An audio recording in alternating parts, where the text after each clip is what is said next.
I'm Kerry Grinkmeyer. I'm the host of Best of Us Investors. I'm a retired financial advisor. I'm 76 years old. I've experienced a lot. And I think the advantage I have is having experienced a lot, I see similarities. I see things and say, this is happening again. A little different change, a little different ramification, but it's happening again. And how can I learn from it? And how can I profit from it? How can I see what the future is going to bring me? If you've been to my channel before, you've often heard me talk about this book, a book that I have openly said has changed my life. I read it probably about 2.5 years ago. It's called The Accidental Superpower by Peter Zeihan. If you don't want to read the book, find a number of his videos on YouTube where he lectures quite a bit, and you'll learn a substantial amount about the way the world works. And I think once you understand how the world works, you have a better understanding of how the stock market works. And what I think is real important is you're able to look forward and say, this is what's happening, and this is what the end result is, and this is how I need to position myself. Such as, I believe the most important event that has happened in my life was the coronavirus. And as a result, I believe that our healthcare system is going to change. And I believe that biotech is going to change that dramatically. But within the last couple, I guess, weeks almost, I've recognized there's another major change that we have to address. And if we don't, it's going to affect, most importantly, the status of the United States in the world as an economic power, and that is the disruption of a supply chain. I really didn't understand the importance of this until just the last couple days. And I want to share that with you because I believe if you refocus on the change in our healthcare system as a result of us experiencing the coronavirus and the change in our supply chain, you're going to see that the economic world is in balance right now. It is teetering. And dependent upon what happens next is going to really decide who's going to control this world and where the United States is going to sit, and what kind of profits are you going to make off of your stock portfolio. I really believe we are at a pivot point, a pivot point, not in you and I's history, not in the United States history, in the world's history. Who is going to dominate the world moving forward? And it's all going to depend on a few decisions made by a few people and the structure of the world we live in. So that's what I want to talk about today. This is my Saturday video. There's no stock market going on today. So let's get real serious. Talk to you in a second. Let me assure you, I am not your financial advisor. I'm here for education and entertainment. And I'm not quite sure what this one's going to be. Talk to you in a second. Best of Us Investors presents Kerry Grinkmeyer.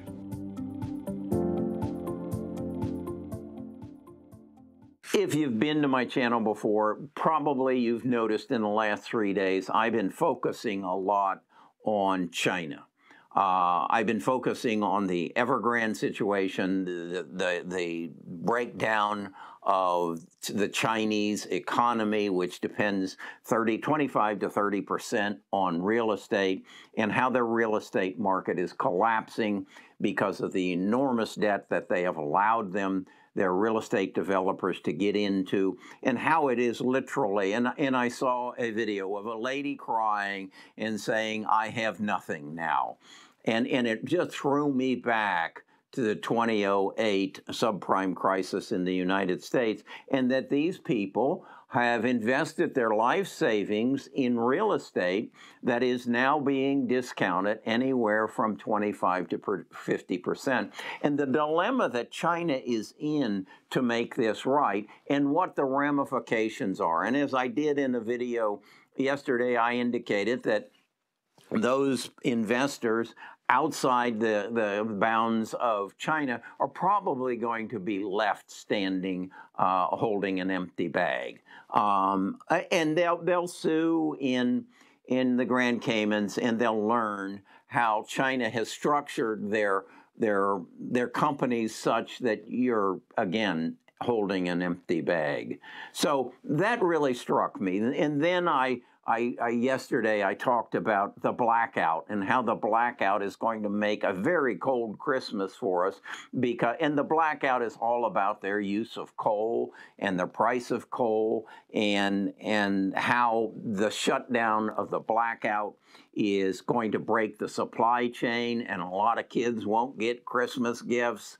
And that's kind of trite, but it's a fact. And you got to recognize the fact and say, what are the ramifications? And then I pick up this morning's Wall Street Journal. It's Friday. It's October the 1st. And on, let's say, I guess it is, first page. No, I think it's the B section. We're looking at a headline up here, and it says, "Car chip crisis extends for years."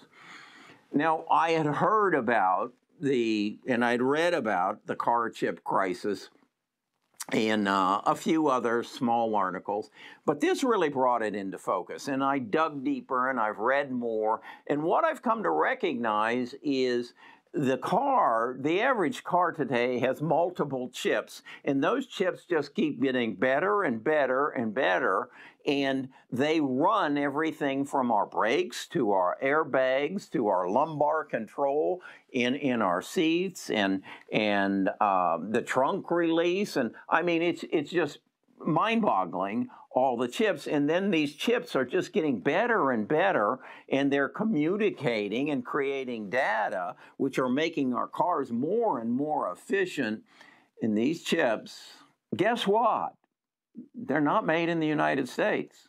They're made in China. And as a result of this article says that companies like Ford and GM are having to make decisions of which features do they put in cars because of the shortage of chips, and which are more profitable, and in fact, which assembly lines are they going to have to shut down because they aren't getting chips. Well, uncommon to what I've heard before, that the China problem is a China problem and it isn't going to affect the United States. Jim Cramer said that. But wait a second. I just read that Ford says they're shutting down plants, that GM says that they're going to sell, that in fact they have 20,000 pickup trucks sitting on a lot, I think they said in North Carolina, that they can't sell because they don't have the chips needed to make those trucks work. And as a result of that, and as a result of it becoming more and more prevalent, they're going to have to shut down plants, as is every other car manufacturer in this world. Then they go in and say, these chips are getting better and better and better, and the chip makers, which are in China and Taiwan, are stopping making the old chips. So if your car old chip breaks down, your airbags won't work, and you're probably not going to be able to use your car. Wait a second. Who's controlling this? Is it Ford? Is it General Motors? Is it Toyota? Is it BMW? Is it Porsche that's controlling this? No. No, it's China and Taiwan. So in my thumbnail, you might have thought when I said, control in 1945, control the seas and you control the world. Well, that's what they came out of Bretton Woods, the decision that in order to stop anything like Hitler happening again, marching across the United States to take control, or excuse me, in Europe, to take control of the assets, the art, the gold, the raw materials, to reestablish Germany as a power, we had to go through the Poland and France and England and bomb them and destroy them to take control of them, Germany did, in order to maintain their life, to take control of the countries. That doesn't happen anymore. We've learned that. We tried it in Vietnam and we lost that one. We tried it again in Afghanistan and we lost that one. So how do you dominate, how do you take control of a country in 2021? You control their supply chain. You deny them chips. You shut down their economy. And that's the predicament we're in. And so I look at Joe's outlandish requirements of $5 trillion and other people saying, we don't need to spend that. Hell, we need to spend a lot more than that, and we need to spend it fast. Our car industry is about to shut down. Now, wait a second. Is that the only place these chips are used? No. They're used in your refrigerator. You go buy a new toaster, it'll be used in your toaster. Can you imagine the Chinese denying you toast in the morning? How about your coffee brewer? Think there's going to be a chip in there? Yeah, there is. I'm looking at a camera that has chips in it. Do you think if you have the chips, you're making the chips, and in this 5G world, you can control the chips from afar? Do you think you can make my brakes in my car not work? I don't know. I don't know. But the future is not in controlling the seas. The future is in controlling the chips. And we've allowed ourselves to get into this position. We've allowed ourselves to get into the position where everything we want is made somewhere else. So I then pull back and I say, does Joe need this $5 trillion he's asking for? No. He needs a hell of a lot more than that. If we're going to change the situation that we find ourselves in, or we might as well step aside and let the dragon in. That's where we're at. Now, if you haven't put this together, what I know for a fact is you haven't read this book. You haven't figured it out. And what I'm befuddled about is it doesn't seem like anybody else has either. Am I overstating this situation? Look around your house.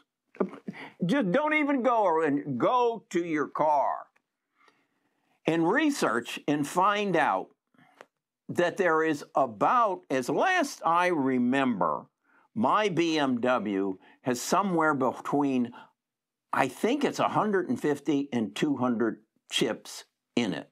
The other issue that this article brings up is that as these chips advance, the chip makers stop making the old chips. So my wife drives a 2008 Porsche. If her airbags go out, those chips don't exist. We got to park it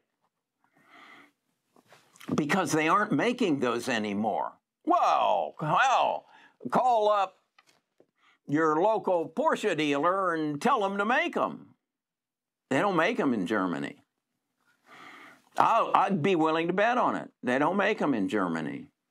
So this is what we used to, back in my age, we used to say, wow, they've got them by the short hairs.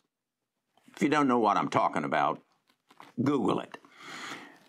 They've got us by the short hairs, folks.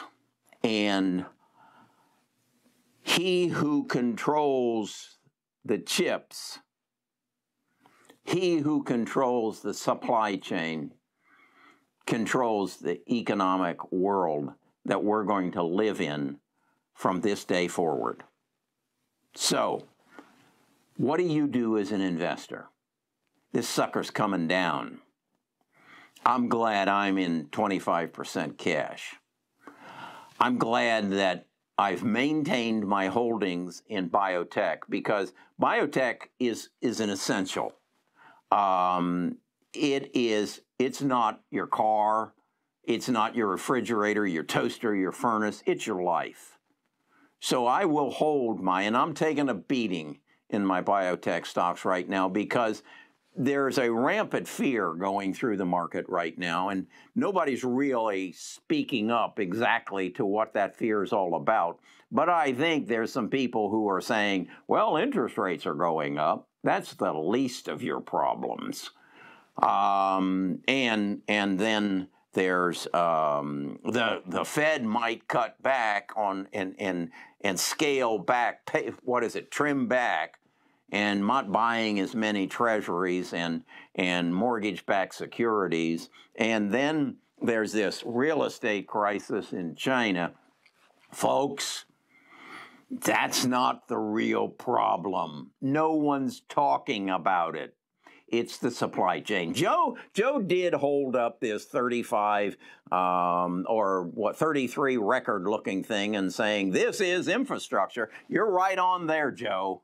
But I don't think you got the message across. I don't think you got the message across that we got to get Intel to build that new, $10 billion plant in Arizona to make our chips. We got to get that done and get it done quick. And this isn't just a decision that the Republicans can sit around and quibble about. This has got to be done. You want to know why we stopped the war in Afghanistan? To cut the flow of money out of this country that we so desperately need to rebuild our supply chain. You know, sometimes the so complicated is so effing simple. And that's where we're at right now. If you'd like to learn more about this, Friday afternoon, I have a call with my tribe. We do a Zoom call, and we sit and we talk about things just like this. Every other Thursday, we do another one, and we talk about things just like this. We talked yesterday about the real estate crisis and the blackouts in China and how that was going to affect our stock market. For the last 3 weeks, we've been talking about this market's coming down and we need to be in a cash position, and most of us have gotten there because we saw this coming. We don't really worry about what happened in today's market. I know Editus has gone down, and that's because a J.P. Morgan analyst released some information that he didn't like the results of their needle in the eye test, and so J.P. Morgan's primary investors dumped it on what was that, on Thursday, but that's not an issue. They'll come back. What we got to be talking about is our supply chain. And we got to be talking about how our country has to wake up and get into the world of the future, and that we really don't need any new aircraft carriers. We need plants in the United States that can make chips. And I don't know how many aircraft carriers that represents, but that's where the world's going. I've been around for 77 years. I've seen this before. This is critical. All right, that's my video for Saturday. I'll be thinking on it, and I'll have some more input tomorrow, Sunday. So subscribe, give me a thumbs up, and let's build this community of forward thinkers, not those who worry about the things of the past. Let's take control of our markets. Let's take control of our country. And let's get this supply chain rebuilt. And don't let the dragon eat the eagle. Talk to you again tomorrow.